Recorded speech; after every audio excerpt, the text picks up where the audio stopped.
Last night in Kabul, the United States ended 20 years of war in Afghanistan, the longest war in American history.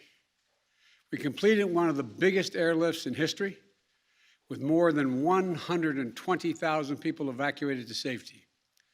That number is more than double what most experts thought were possible. No nation has ever done anything like it in all of history. Only the United States had the capacity and the will and ability to do it, and we did it today. The extraordinary success of this mission was due to the incredible skill, bravery, and selfless courage of the United States military and our diplomats and intelligence professionals. For weeks, they risked their lives to get American citizens, Afghans who helped us, citizens of our allies and partners and others on board planes and out of the country. And they did it facing a crush of enormous crowds seeking to leave the country.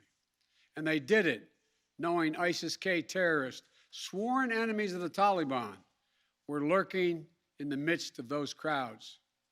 And still, the women and men of the United States military, our diplomatic corps, and intelligence professionals did their job and did it well, risking their lives, not for professional gains, but to serve others, not in a mission of war, but in a mission of mercy. 20 service members were wounded in the service of this mission. 13 heroes gave their lives. I was just at Dover Air Force Base for the dignified transfer. We owe them and their families a debt of gratitude we can never repay, but we should never, ever, ever forget. In April, I made a decision to end this war. As part of that decision, we set the date of August 31st for American troops to withdraw. The assumption was that more than 300,000 Afghan national security forces that we had trained over the past 2 decades and equipped would be a strong adversary in their civil wars with the Taliban. That assumption that the Afghan government would be able to hold on for a period of time beyond military drawdown turned out not to be accurate. But I still instructed our national security team to prepare for every eventuality, even that one. And that's what we did. So we were ready when the Afghan security forces, after 2 decades of fighting for their country and losing thousands of their own, did not hold on as long as anyone expected.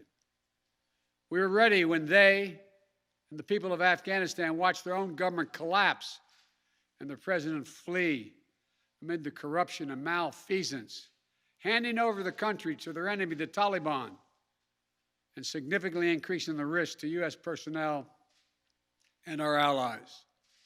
As a result, to safely extract American citizens before August 31st, as well as embassy personnel, allies and partners, and those Afghans who had worked with us and fought alongside of us for 20 years, I had authorized 6,000 troops, American troops, to Kabul to help secure the airport. As General McKenzie said, this is the way the mission was designed. It was designed to operate under severe stress and attack, and that's what it did. Since March, we reached out 19 times to Americans in Afghanistan with multiple warnings and offers to help them leave Afghanistan, all the way back as far as March. After we started the evacuation 17 days ago, we did initial outreach and analysis and identified around 5,000 Americans who had decided earlier to stay in Afghanistan, but now wanted to leave. Our Operation Allied Rescue ended up getting more than 5,500 Americans out. We got out thousands of citizens and diplomats from those countries that went into Afghanistan with us to get bin Laden. We got out locally employed staff of the United States Embassy and their families, totaling roughly 2,500 people. We got thousands of Afghan translators and interpreters and others who supported the United States out as well. Now we believe that about 100 to 200 Americans remain in Afghanistan, with some intention to leave. Most of those who remain are dual citizens, longtime residents who had earlier decided to stay because of their family roots in Afghanistan. The bottom line, 90% of Americans in Afghanistan who wanted to leave were able to leave. And for those remaining Americans, there is no deadline. We remain committed to get them out if they want to come out. Secretary of State Blinken is leading the continued diplomatic efforts to ensure safe passage for any American, Afghan partner, or foreign national who wants to leave Afghanistan. In fact, just yesterday, the United Nations Security Council passed a resolution that sent a clear message about what the international community expects the Taliban to deliver on moving forward, notably freedom of travel, freedom to leave. And together, we are joined by over 100 countries that are determined to make sure the Taliban upholds those commitments. It will include ongoing efforts in Afghanistan to reopen the airport, as well as overland routes, allowing for continued departure to those who want to leave and deliver humanitarian assistance to the people of Afghanistan. The Taliban has made public commitments, broadcast on television and radio across Afghanistan, on safe passage for anyone wanting to leave, including those who worked alongside Americans. We don't take them by their word alone, but by their actions. And we have leverage to make sure those commitments are met. Let me be clear. Leaving August the 31st is not due to an arbitrary deadline. It was designed to save American lives. My predecessor, the former president, signed an agreement with the Taliban to remove U.S. troops by May the 1st, just months after I was inaugurated. It included no requirement that the Taliban work out a cooperative governing arrangement with the Afghan government. But it did authorize the release of 5,000 prisoners last year, including some of the Taliban's top war commanders, among those who just took control of Afghanistan. And by the time I came to office, the Taliban was in its strongest military position since 2001, controlling or contesting nearly half of the country. The previous administration's agreement said that if we stuck to the May 1st deadline that they had signed on to leave by, the Taliban wouldn't attack any American forces. But if we stayed, all bets were off. So we were left with a simple decision.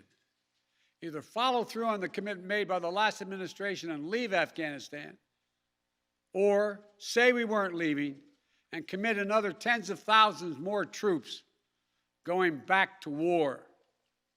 That was the choice, the real choice, between leaving or escalating. I was not going to extend this forever war, and I was not extending a forever exit. The decision to end the military airlift operations at Kabul airport was based on the unanimous recommendation of my civilian and military advisors, the Secretary of State, the Secretary of Defense, the Chairman of the Joint Chiefs of Staff, and all the service chiefs, and the commanders in the field. Their recommendation was that the safest way to secure the passage of the remaining Americans and others out of the country was not to continue with 6,000 troops on the ground in harm's way in Kabul, but rather to get them out through non-military means. In the 17 days that we operated in Kabul, after the Taliban seized power, we engaged in an around-the-clock effort to provide every American the opportunity to leave.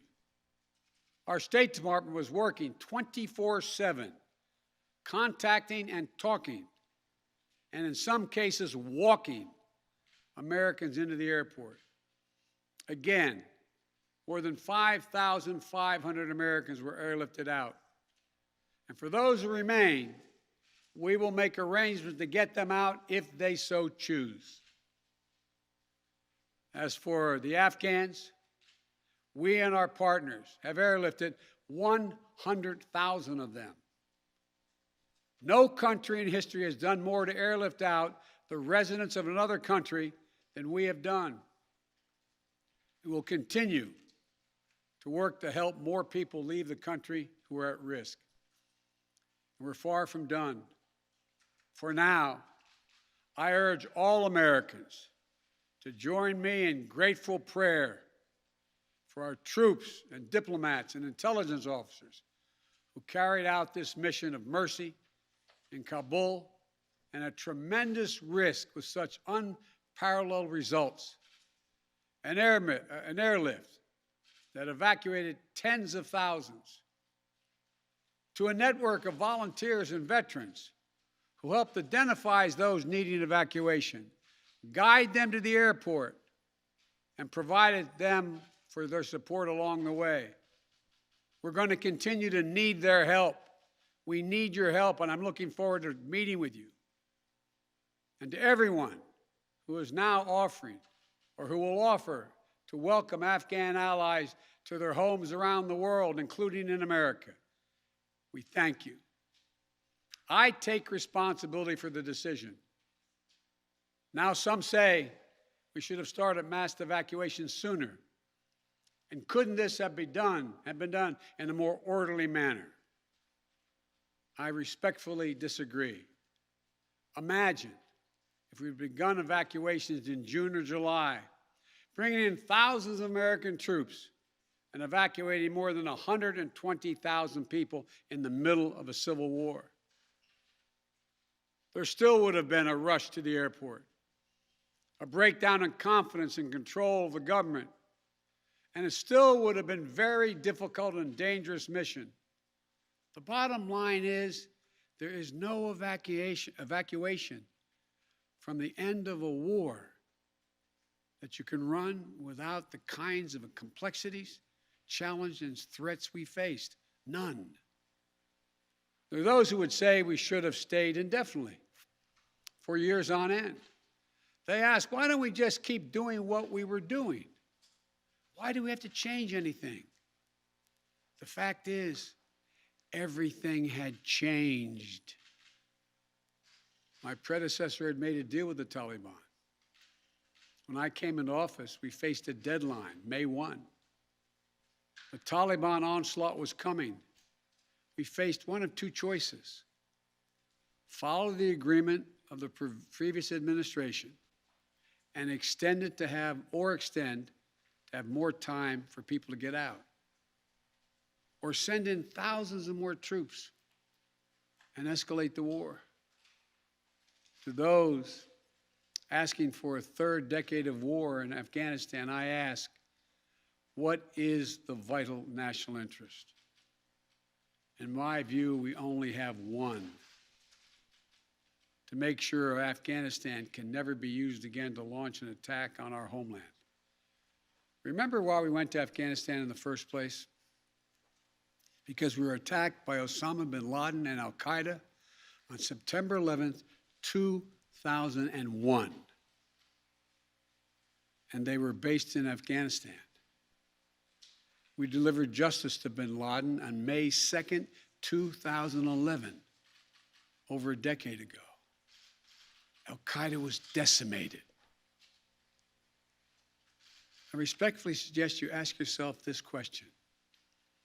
If we'd been attacked on September 11, 2001, from Yemen instead of Afghanistan, would we have ever gone to war in Afghanistan?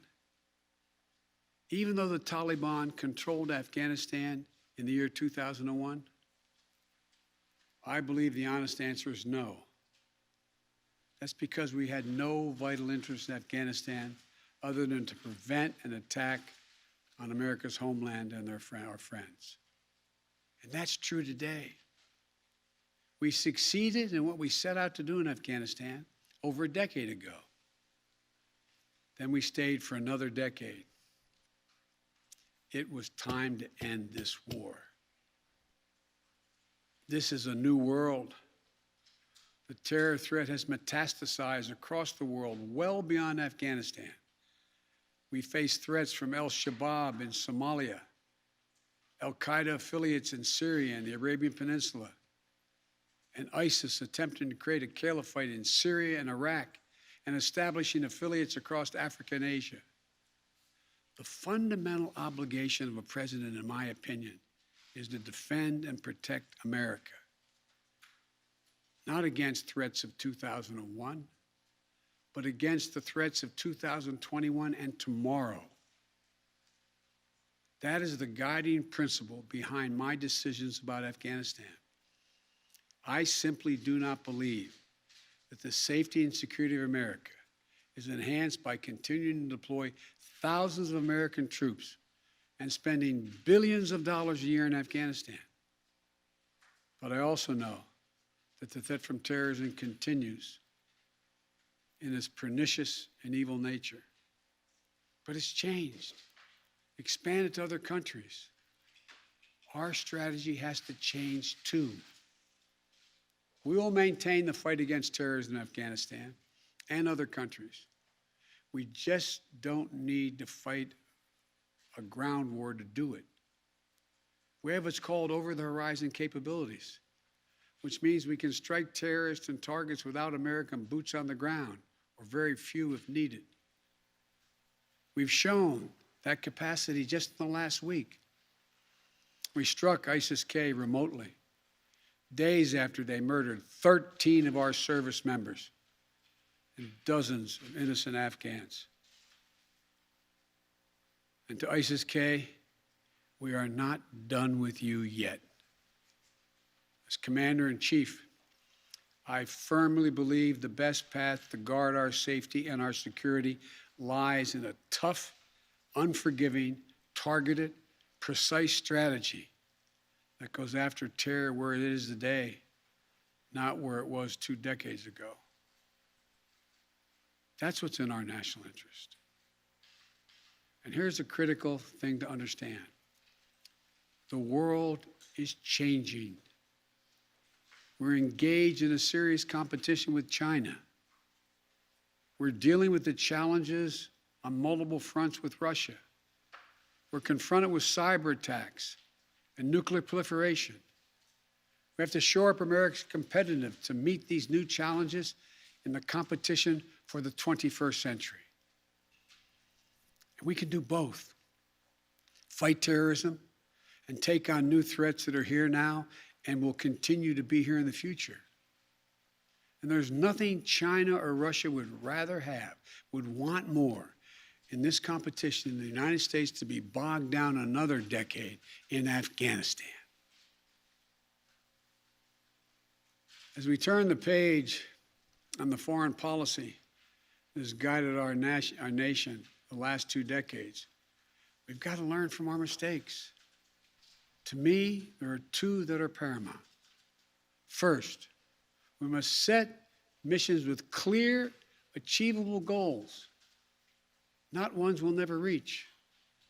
And second, we must stay clearly focused on the fundamental national security interest of the United States of America.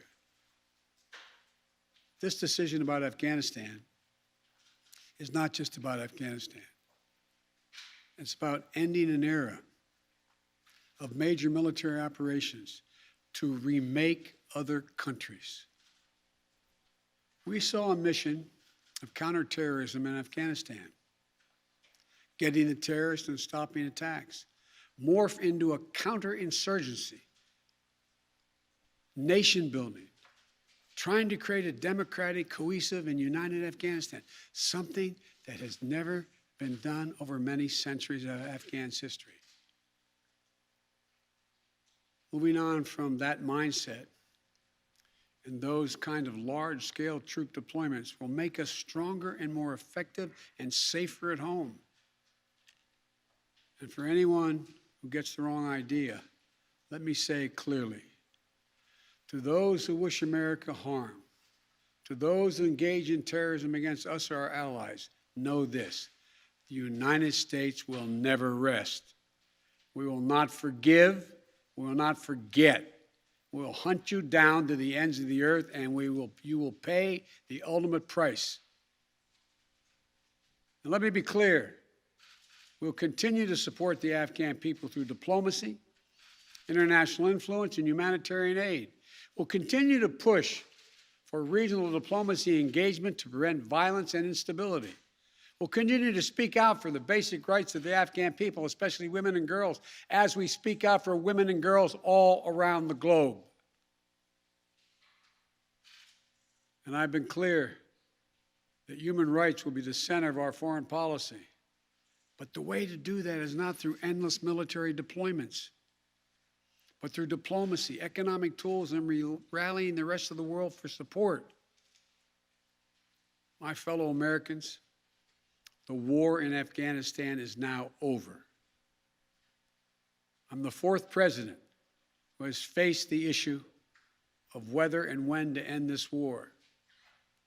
When I was running for president, I made a commitment to the American people that I would end this war.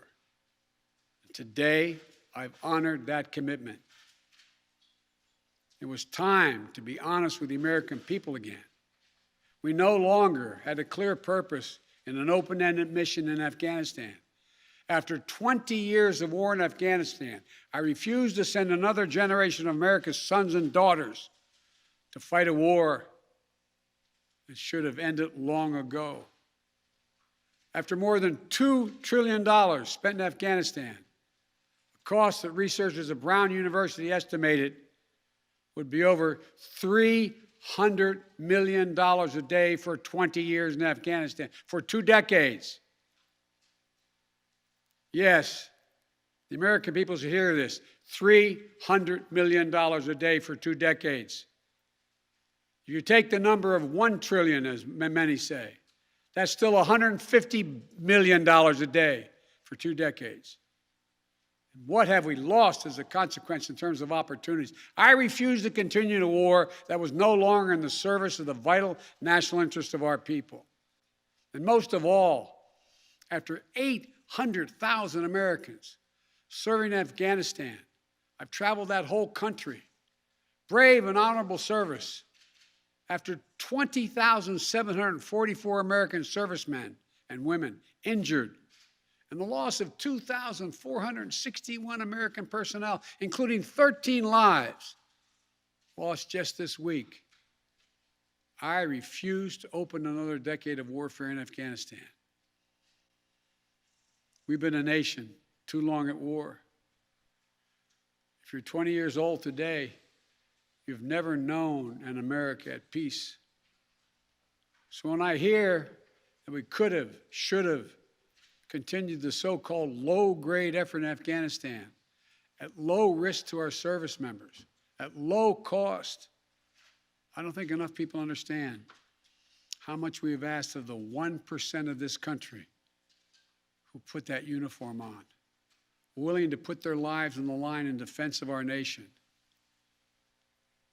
Maybe it's because my deceased son, Bo, served in Iraq for a full year. Before that, well, maybe it's because of what I've seen over the years as senator, vice president, and president traveling these countries. A lot of our veterans and their families have gone through hell. Deployment after deployment, months and years away from their families, missed birthdays, anniversaries, empty chairs at holidays, financial struggles, divorces, loss of limbs, traumatic brain injury, post-traumatic stress. We see it in the struggles many have when they come home. We see it in the strain on their families and caregivers. We see it in the strain on their families when they're not there. We see it in the grief borne by their survivors. The cost of war they will carry with them their whole lives. Most tragically, we see in the shocking and stunning statistic that should give pause to anyone who thinks war can ever be low grade, low risk, or low cost. 18 veterans, on average, who die by suicide every single day in America. Not in a far-off place, but right here in America. There's nothing low grade or low risk or low cost about any war. It's time to end the war in Afghanistan. As we close 20 years of war and strife and pain and sacrifice, it's time to look to the future, not the past, to a future that's safer, to a future that's more secure, to a future that honors those who served and all those who gave what President Lincoln called their last full measure of devotion. I give you my word with all of my heart. I believe this is the right decision, the wise decision, and the best decision for America. Thank you. Thank you, and may God bless you all, and may God protect our troops.